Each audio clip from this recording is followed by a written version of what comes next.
Voice of Cameroon, la voix de l'espérance. La situation des élèves dans les régions du nord et du sud-ouest du Cameroun au cœur des préoccupations du Haut Conseil des Camerounais de l'extérieur.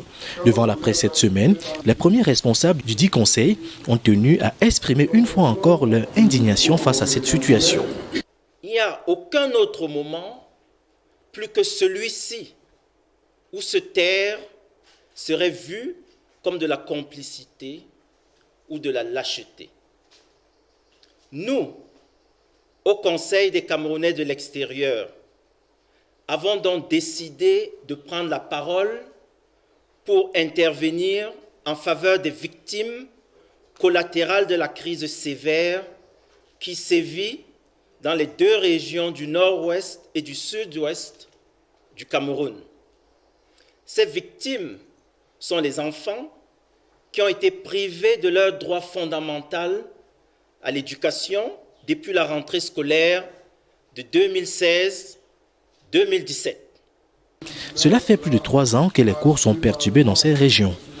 Cette situation préoccupe le Haut Conseil des Camerounais de l'extérieur qui estime que l'éducation est indispensable pour le développement d'une nation. C'est justement pour cette raison que certains membres de ce conseil, anglophones comme francophones, ont appelé une fois encore à la reprise des cours.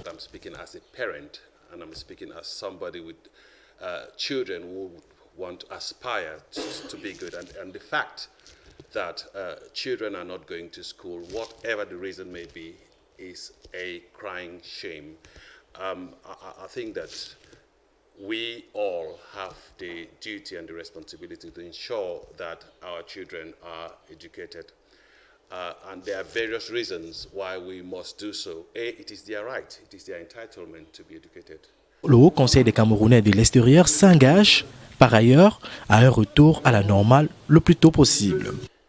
Nous affirmons que nous serons toujours à leur côté et annonçons que nous participerons activement aux efforts humanitaires et aux efforts de reconstruction en cours.